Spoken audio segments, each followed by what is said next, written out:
You want to know about second chances, about the weight of running away, and the brutal cost of coming home? Let me tell you about Leon Hartwell, a man who spent 10 years building walls so high he forgot there might be something worth protecting on the other side. Leon kills the engine and sits there, staring at the place that holds every ghost he's been running from. His father's funeral was 3 days ago. He missed it. Missed everything, really. The plan was simple: sign the papers, sell the cabin, drive away with a check, and never look back.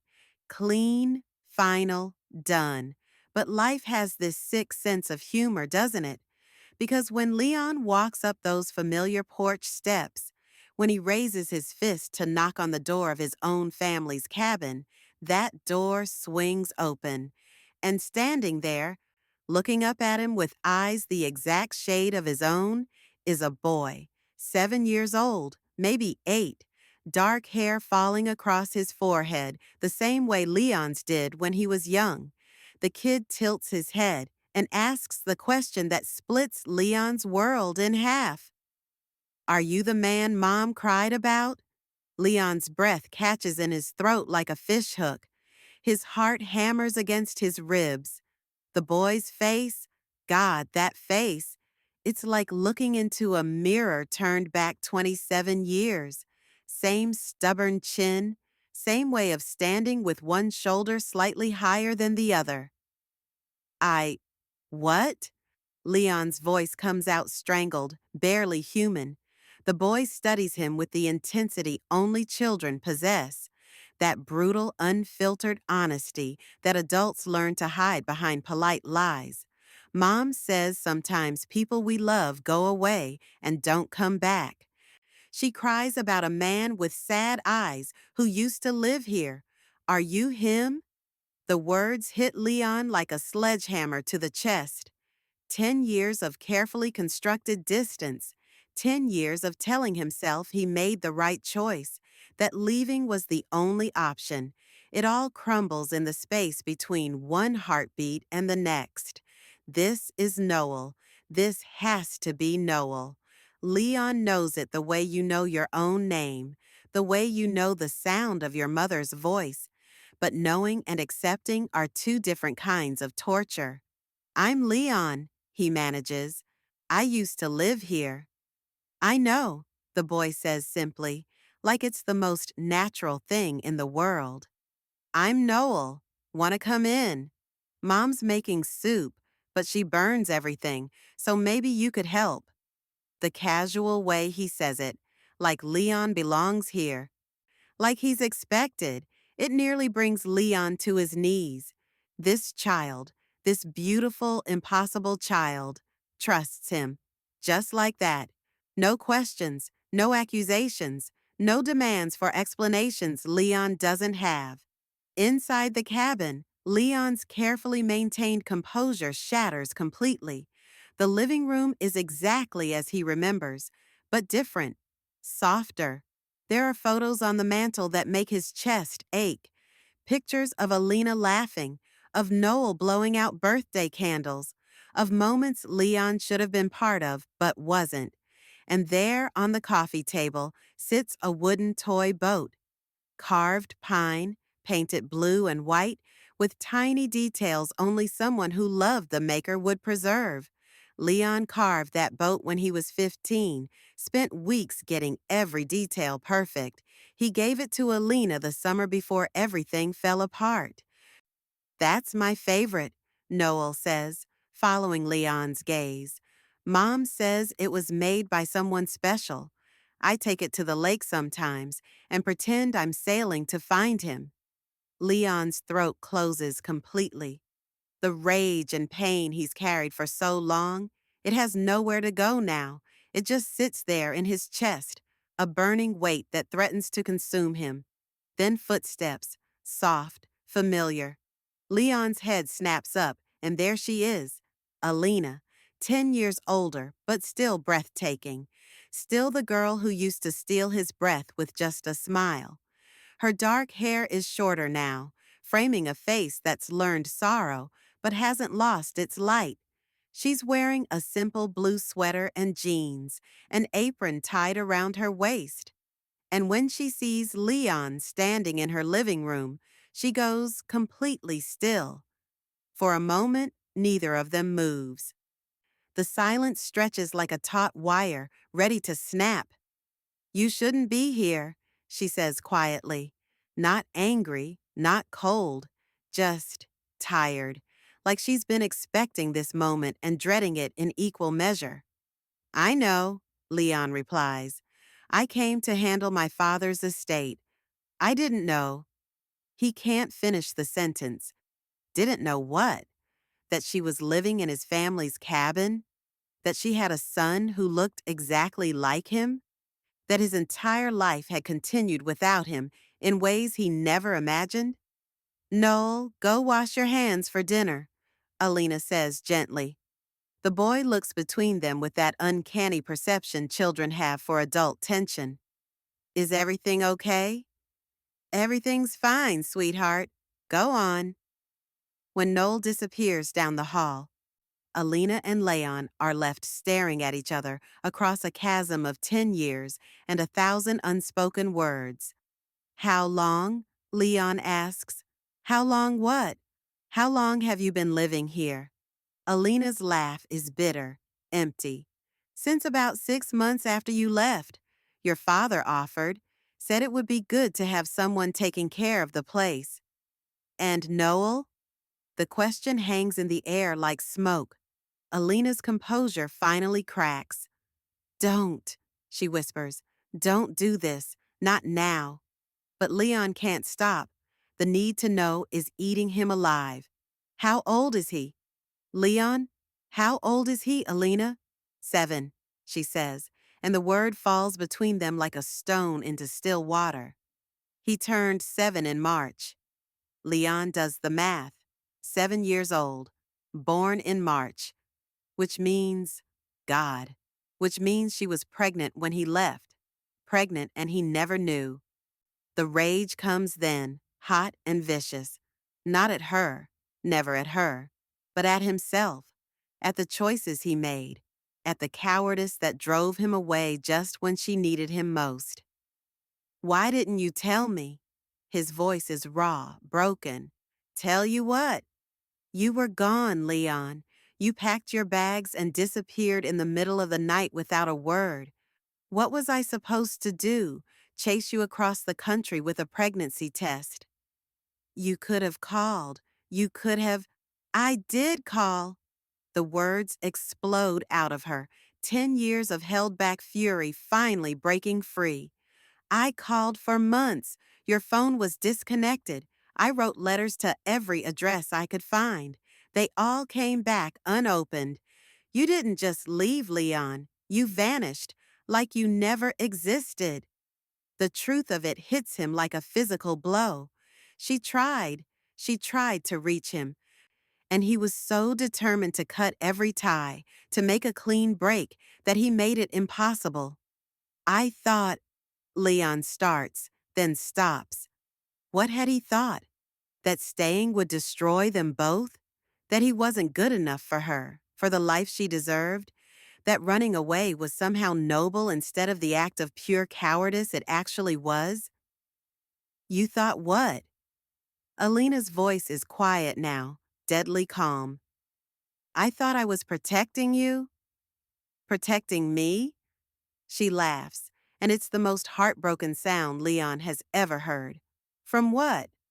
"From me, from everything I was, everything I wasn't. You were 24, Leon. We both were, young and scared and making it up as we went along. That's what people do. They figure it out together.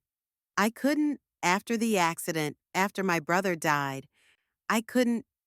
So you decided for both of us. You decided I couldn't handle it, couldn't handle you, couldn't handle any of it. You took that choice away from me."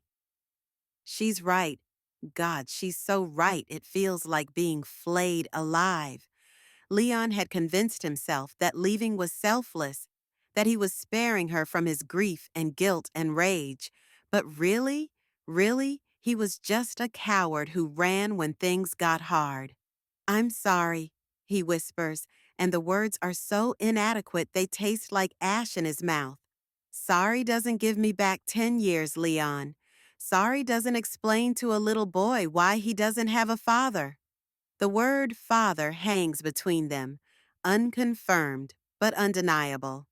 Leon looks down the hall where Noel disappeared, and the pain is so sharp it's hard to breathe. Is he? Yes, Alina says simply.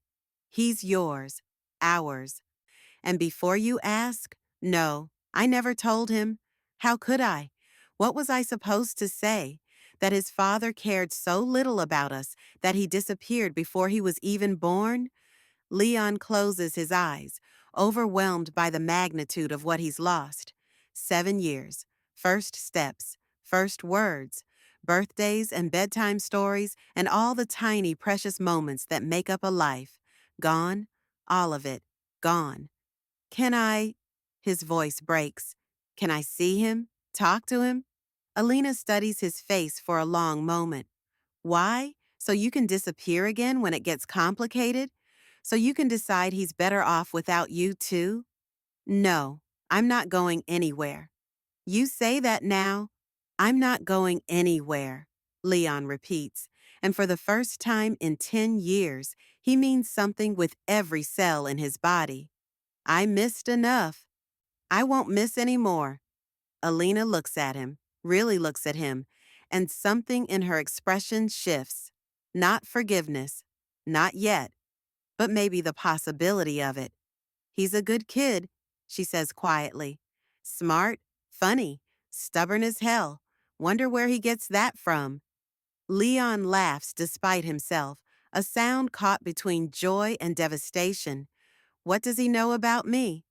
The truth, that I loved someone once who went away, that sometimes people make choices that hurt everyone, including themselves. That love doesn't always mean staying. The words cut deep, but Leon accepts the pain.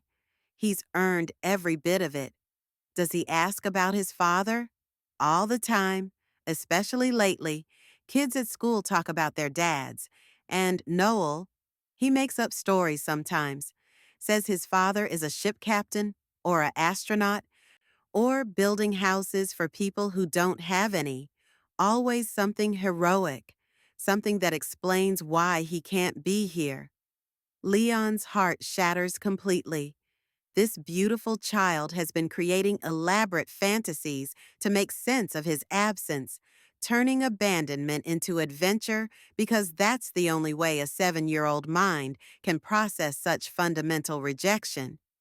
I need to make this right, Leon says. You can't. Some things can't be fixed, Leon. Some mistakes are too big. Maybe, but I have to try. Please, let me try. Before Alina can respond, Noel's voice calls from the kitchen. Mom, the soup is making weird bubbles. Alina sighs. Dinner? You can stay if you want. But Leon? If you're going to be in his life, you're in it. All the way. No halfway measures. No convenient exits when things get hard. He's already been abandoned once. I won't let it happen again. I understand. I hope you do. Because if you hurt him, if you make promises you can't keep, I will make sure you regret it for the rest of your life. The threat is delivered calmly, matter-of-factly, and Leon believes every word. Alina has become fierce in his absence, a lioness protecting her cub.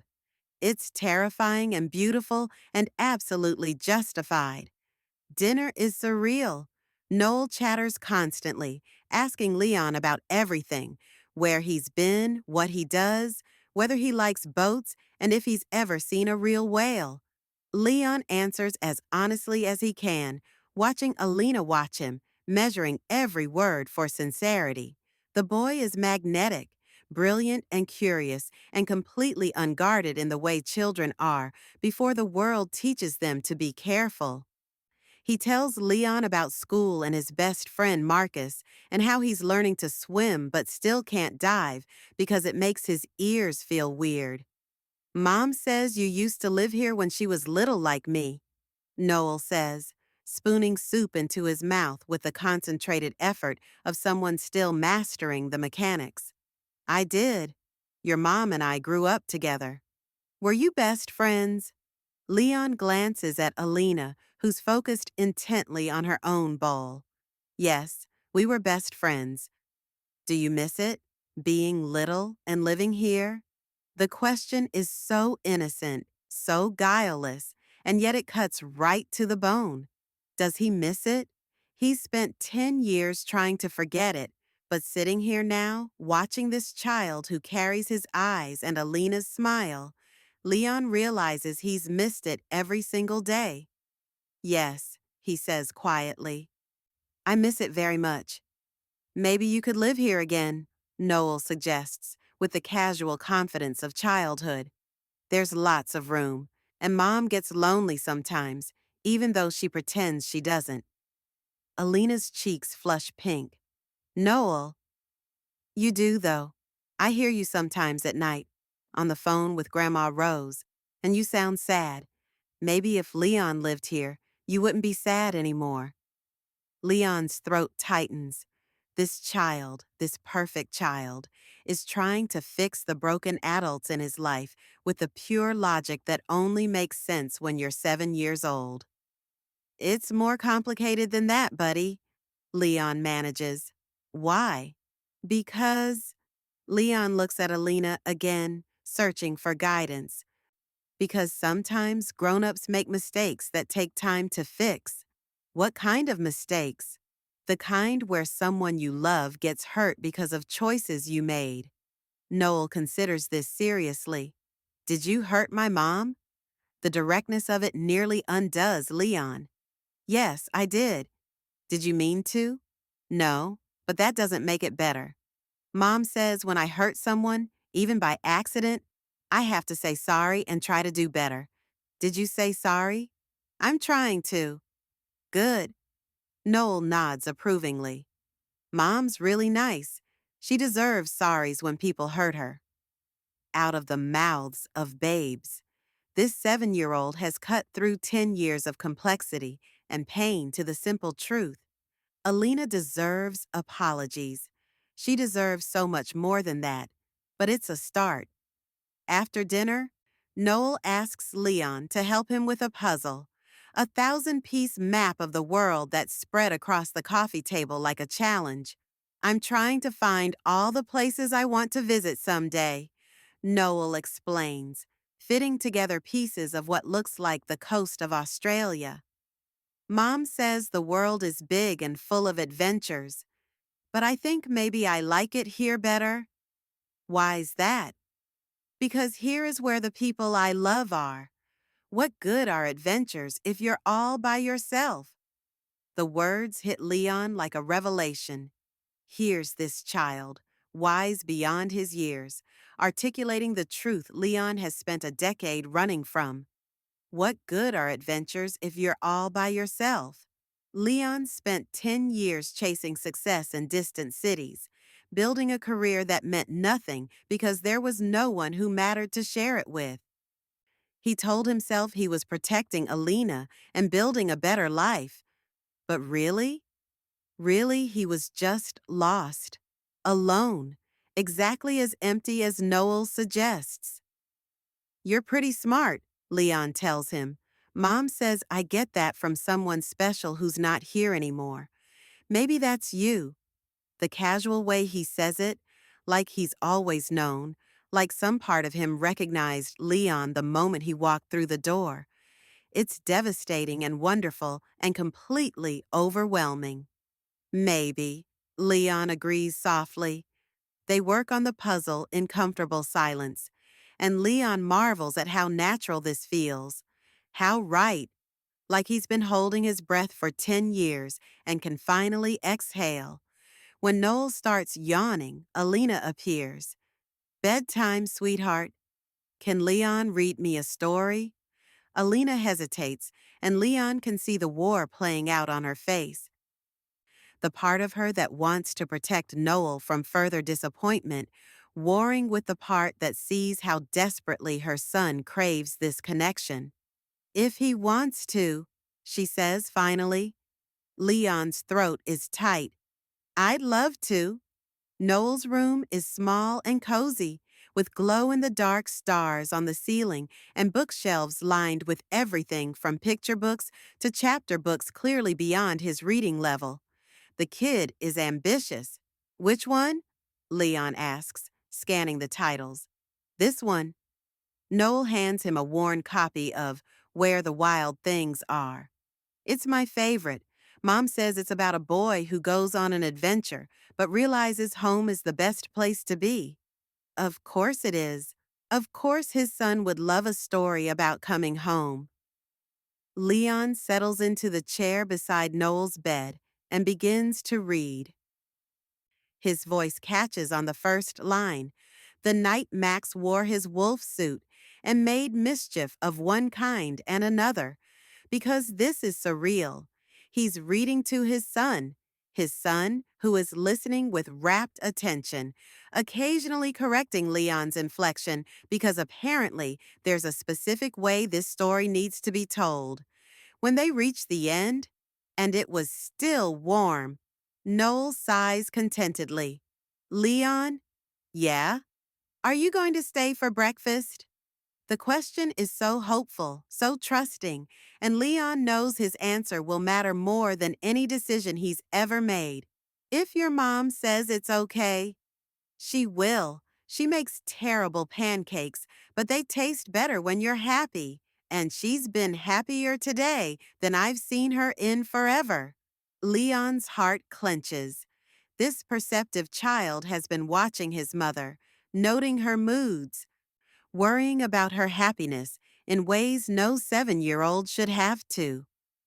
Noel, I want you to know, if I could go back and change things, I would. I'm sorry I wasn't here before. Noel thinks about this with that serious expression he gets when processing something important. Mom says sorry is just words, unless you do better afterward. Are you gonna do better? I'm gonna try my hardest. Good, because I like having you here. It feels right, like a piece that was missing from our puzzle. Leon has to leave the room before he breaks down completely. In the hallway, he leans against the wall and tries to compose himself. Alina finds him there, arms wrapped around himself like he's trying to hold all the pieces together. He's incredible, Leon whispers. He is. And Leon, he's been asking about you his whole life.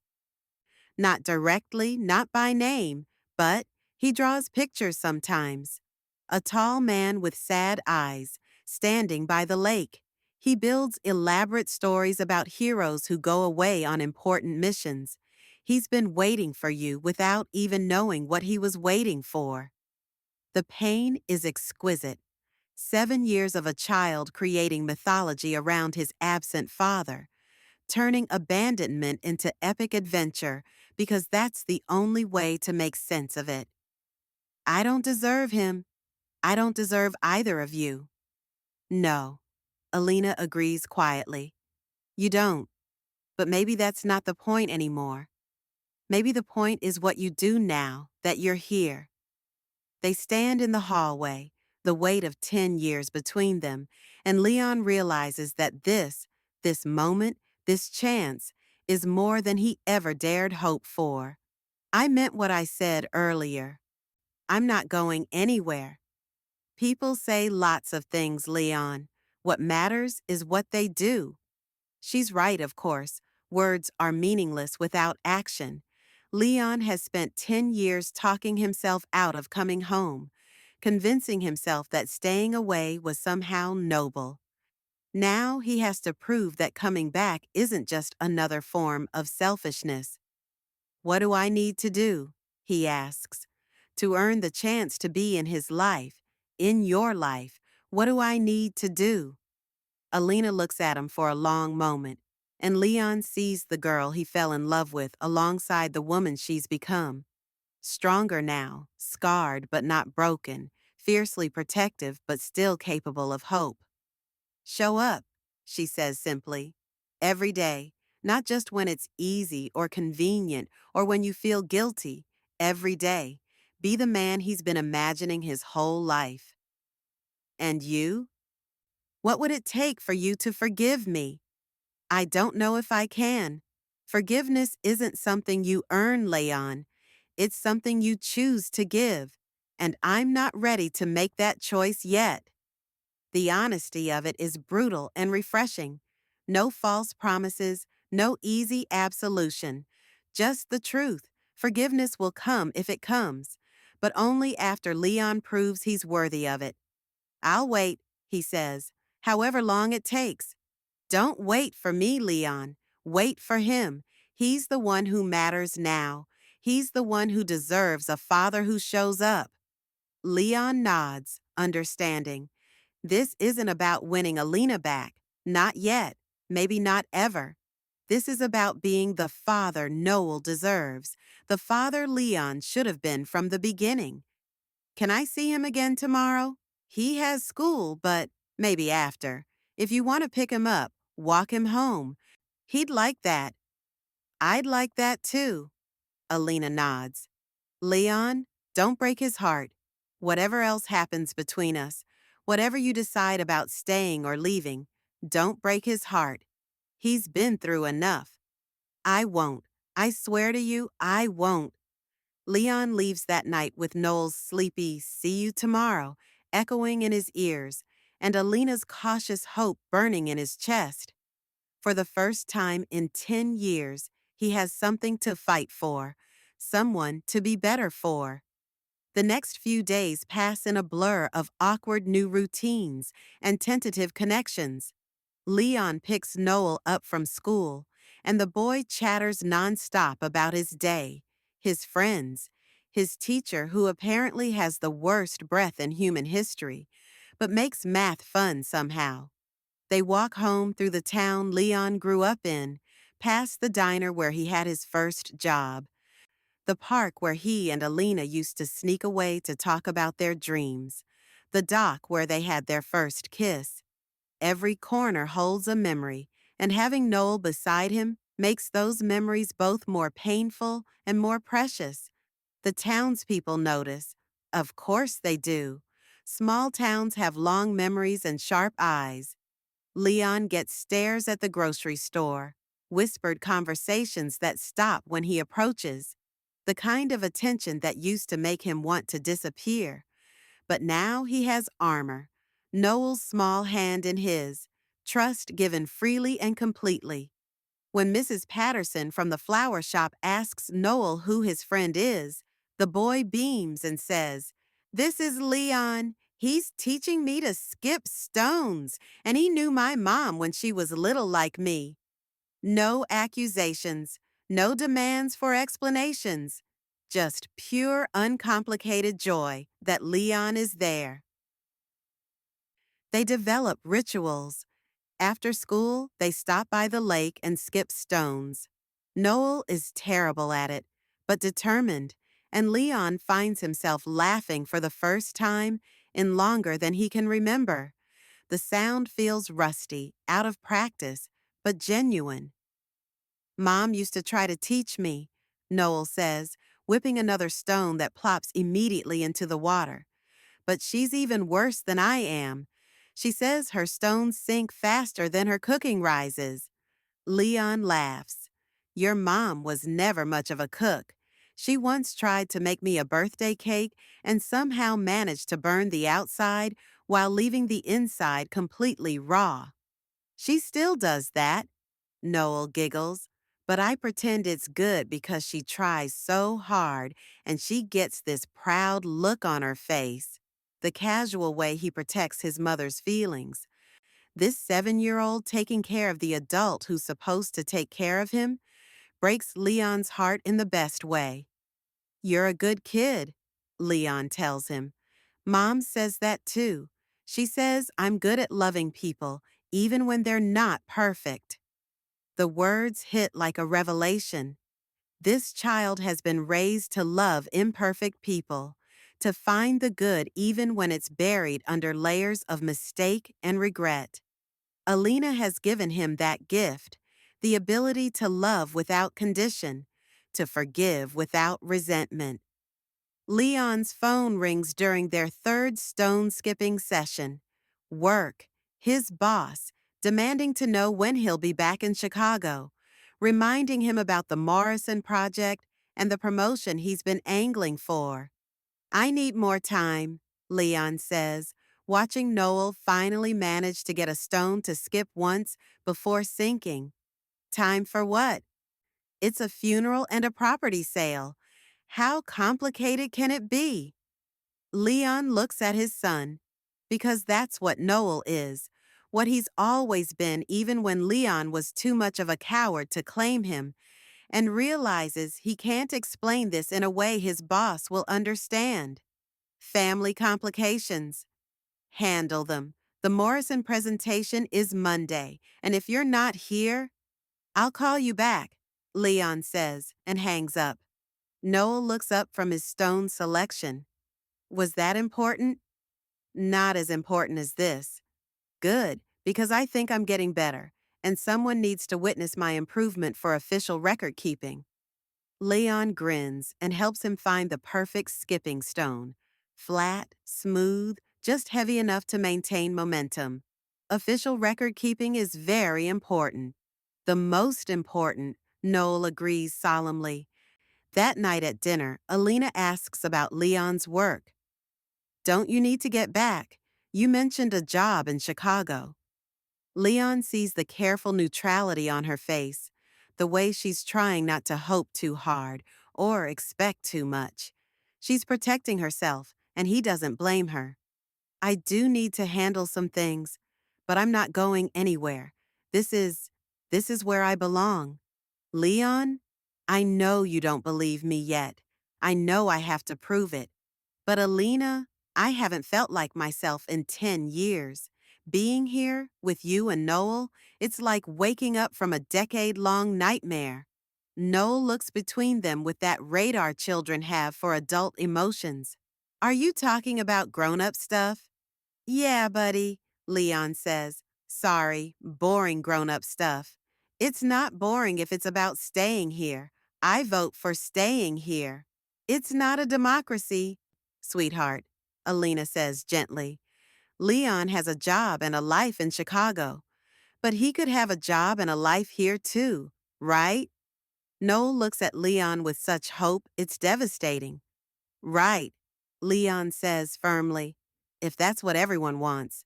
I want that, Noel announces. Mom, do you want that? Alina's composure finally cracks. Noel, it's not that simple. Why not? Leon makes you smile more than you have in forever. You make him laugh. I like having him here. Where's the complicated part? From the mouths of babes, this 7-year-old has cut through all their careful dancing around the issue to the simple truth. They're happier together than apart. The complicated part, Alina says carefully, is that sometimes people have history that makes things difficult. What kind of history? The kind where someone leaves when things get hard, and the people they leave behind have to figure out how to keep going without them. Noel digests this information with the serious concentration he usually reserves for particularly challenging math problems. But if someone realizes they made a mistake and wants to fix it, shouldn't we let them try? Alina's eyes fill with tears she refuses to let fall. It's not always that easy, baby. Mom, Noel says gently, reaching for her hand. Remember what you told me when I broke your favorite mug? That accidents happen, and the important thing is how we fix them afterward? That's different. Is it? Leon made a mistake and left, but he's here now, trying to fix it. Isn't that the same thing? Leon watches this exchange in awe. This child, this incredible child, is fighting for him with the pure logic of someone too young to understand the weight of betrayal and abandonment. Leon hurt me very badly, Alina says quietly. Sometimes grown-up mistakes are bigger than broken mugs. Did he hurt you on purpose? No. Does he seem sorry? Yes. Is he trying to fix it? Yes. Then shouldn't we let him? Alina looks at Leon across the table, and he sees everything in her face. The love that never quite died, the fear of being hurt again, the desperate want to believe that people can change. It's not just about letting him try, Noel. It's about trusting that he won't hurt us again. But how do you learn to trust someone if you don't give them chances to be trustworthy? Leon has never heard wisdom delivered so matter-of-factly. This 7-year-old has just articulated the central paradox of second chances with the clarity of someone who hasn't yet learned to protect themselves from disappointment. You are too smart for your own good, Alina tells her son, but she's smiling through her tears. I get that from someone special, Noel says, grinning at Leon. That night, after Noel is asleep, Leon and Alina sit on the porch overlooking the lake. The silence isn't comfortable yet, but it's not hostile either. It's the kind of quiet that exists between people who are trying to figure out how to be around each other again. He's going to break my heart when you leave, Alina says eventually. I'm not leaving. You say that now, but Leon, when your real life calls, your job, your career, your future, you'll realize this is just nostalgia, a pretty fantasy that doesn't work in reality. My real life is here. It always was. I was just too scared and too stupid to see it. Alina turns to look at him. What about your job, your apartment, the life you've built? What about it? I've been going through the motions for 10 years, building a life that looks successful on paper but feels empty every single day. I make good money designing buildings I'll never live in for people I don't care about in a city that's never felt like home. And you think you can just throw that away? I think I already threw away everything that mattered 10 years ago. This isn't about sacrifice, Alina. This is about finally choosing the right thing instead of the safe thing. She's quiet for a long moment, processing. I'm scared, she admits finally. Of what? Of believing you. Of letting Noel believe you. Of building our lives around having you here and then watching you realize it's not enough. Leon understands. She's been protecting herself and their son for 7 years.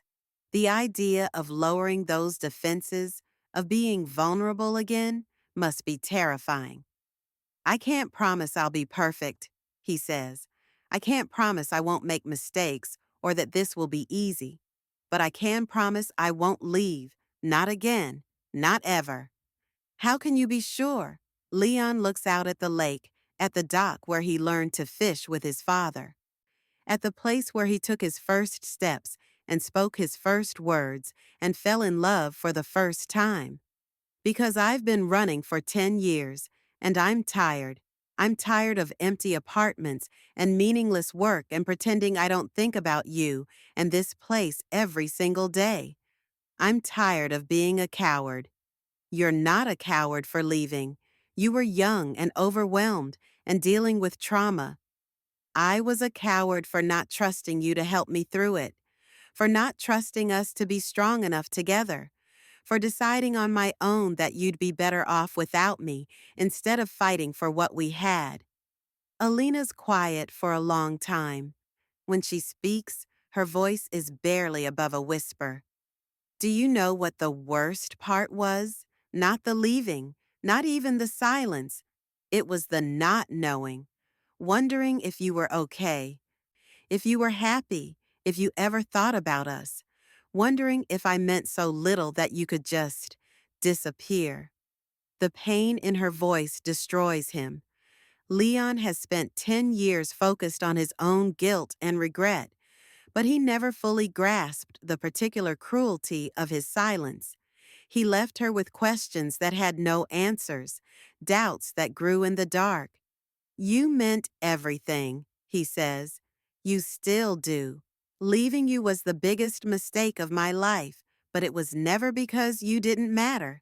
It was because you mattered too much, and I was terrified I'd destroy you the way I destroyed everything else. You didn't give me the choice to take that risk. No, I didn't, and I can't undo that.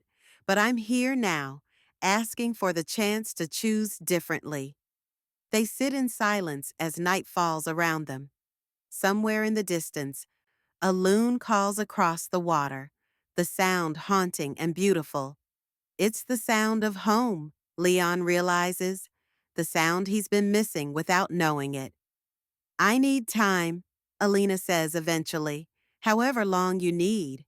And I need you to understand that even if I can forgive you, things can't just go back to the way they were. Too much has happened. We're different people now. I know. I'm not asking to go backward, Alina. I'm asking to go forward, to see who we could be now, together, if you'll let me. And Noel, this isn't just about us anymore. I know, he comes first, always. Whatever happens between us, he comes first. Something in her posture relaxes slightly. He loves you already. It scares me how quickly he's attached to you. I love him too, more than I thought possible. From the moment I saw him, I knew. He's my son. He is, and Leon, he needs stability, consistency.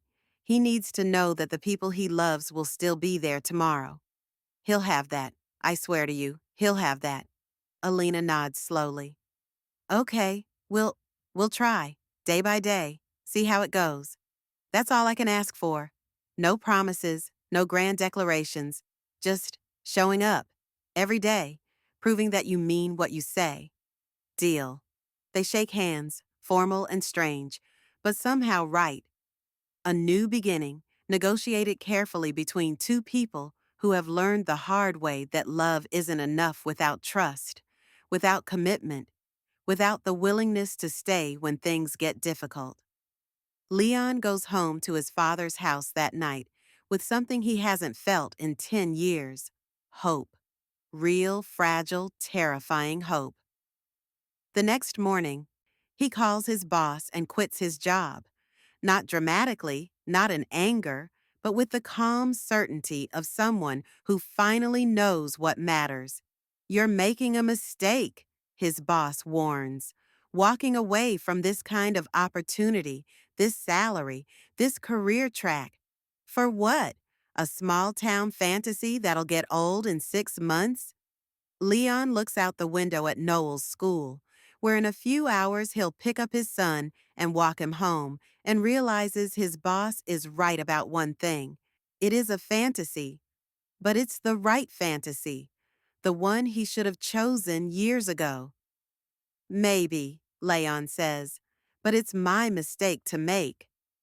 3 months later, Leon has settled into a routine that feels more like home than anything he built in Chicago. He's started a small architectural firm, specializing in sustainable residential design.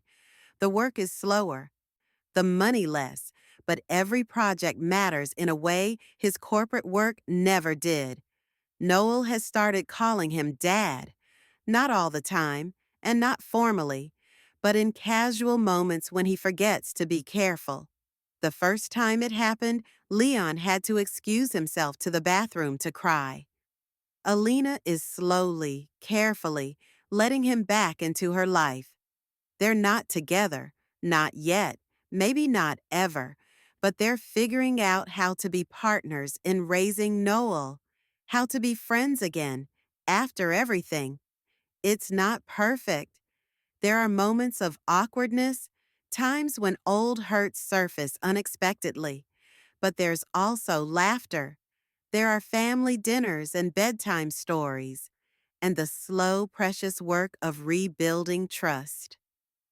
On a warm September evening, they're all out on the dock, watching the sunset, paint the lake in shades of gold and pink.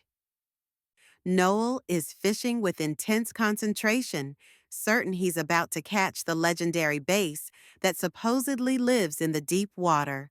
Leon, Noel says without looking up from his line. Yeah? Are you happy here? It's such a simple question, but it cuts right to the heart of everything. Is he happy? Leon thinks about his Chicago apartment, empty and sterile and filled with expensive things that never meant anything. He thinks about the career he walked away from, the money he no longer makes, the life he's left behind. Then he looks at Noel, tongue poking out in concentration, and at Alina, relaxed and beautiful in the golden light, and realizes he's happier than he's ever been. Yeah, buddy, I'm happy here. Good, because I was thinking maybe we should make this official. What do you mean? Noel reels in his line and sets down his rod with the serious air of someone about to make an important announcement. I mean, maybe you should marry Mom, and then we'd be a real family and you'd never have to leave. Leon's heart stops. Across from him, Alina's eyes go wide. Noel, she starts, but he holds up a hand. I know you're going to say it's complicated and I don't understand grown-up things, but here's what I do understand. Leon makes you happy. You make him happy. I make both of you happy. We all make each other happy. So where's the complicated part? It's the same argument he made months ago, but with more conviction now, more evidence. Marriage isn't just about being happy together, Alina says gently. It's about promising to love each other even when things get hard, about trusting each other completely. Don't you trust Leon? The question hangs in the air like a challenge. Alina looks at Leon, really looks at him, and he sees her taking inventory. 3 months of him showing up every day. 3 months of putting Noel first, of keeping promises, of doing the small, unglamorous work of rebuilding trust. I'm starting to, she says quietly. And Leon, do you trust Mom? With my life, Leon answers immediately. And do you love each other? Leon's throat tightens. They haven't said the words yet, haven't crossed that line, but the truth of it has been growing between them for months, fragile and precious and undeniable. Yes, he says, looking directly at Alina. I love your mom. I never stopped loving her. Alina's eyes fill with tears. Leon, I love you. He says again, stronger now. I loved you when I left. I loved you every day I was gone, and I'll love you for the rest of my life if you'll let me. I love you too, she whispers. God help me. I never stopped either. Noel whoops with joy, abandoning all pretense of fishing to throw his arms around both of them. So we can be a real family now? Official and everything? Leon looks at Alina over their son's head and sees his entire future in her eyes. Not the fantasy of going backward, of reclaiming what they lost, but the reality of moving forward, of building something new and better from the pieces of what broke. If your mom says yes, he tells Noel. Mom? Noel looks up at her with hopeful eyes. Will you marry Leon so we can be a family? Alina laughs, tears streaming down her face. That's not exactly how proposals usually work. It's how this one works, Leon says, taking her hand. Alina Morrison, will you marry me? Will you let me spend the rest of my life making up for the years I lost? Will you let me be the husband and father I should have been from the beginning? She looks at him for a long moment. This man who broke her heart and then came home to heal it. This father who missed 7 years but refuses to miss another day. This love that survived abandonment and silence and the weight of unforgivable mistakes. Yes, she says simply. Yes, I'll marry you. Noel cheers so loudly that birds lift off the water in startled flight. Leon kisses Alina softly, reverently. with the desperate gratitude of a man who's been given more grace than he ever deserved. Later, after Noel is asleep, they sit on the porch talking about the future, about wedding plans, and whether to expand the cabin or build something new, about giving Noel's siblings and growing old together by this lake that's witnessed both their greatest heartbreak and their second chance. I still can't quite believe you're here, Alina says, curled against his side. That this is real. It's real, Leon promises. I'm here, and I'm staying, and I'm going to love you both so hard you'll never doubt it again. Even when things get difficult, when life gets messy and complicated, and we're not sure we remember how to be together, especially then. The first time around, I ran when things got hard. This time, I'm staying. This time, we figure it out together. Alina tilts her face up to look at him. I'm scared it's too good to be true. Then we'll be scared together. But Alina, this is true. This family, this love, this life we're building. It's the truest thing I've ever known. A year later, they're married on the dock where Leon first kissed Alina 20 years ago. Noel serves as both ring bearer and officiant, having convinced the actual minister to let him help with the important parts. When Leon promises to love and cherish and never again leave, Noel stage whispers, "He means it, Mom. He's been practicing." The whole congregation laughs, but Leon's eyes are only for Alina, radiant in a simple white dress, saying yes to forever with the man who finally learned that running away is just another word for giving up. And as they kiss to seal their vows, as Noel cheers and their friends applaud, and the lake stretches endlessly before them, Leon knows with absolute certainty that he's finally home. Not just to this place, but to this life, this love, this family they've built from the broken pieces of what came before. Some stories don't get second chances. Some mistakes can't be forgiven. Some people who leave don't get to come home. But this story is about grace, about the courage to try again, about a 7-year-old boy who taught two broken adults that love isn't about being perfect. It's about showing up every day and choosing each other over and over again. Leon Hartwell spent 10 years running from home, but he spent the rest of his life running toward it, toward them, toward the family he almost lost, and the love that saved them all.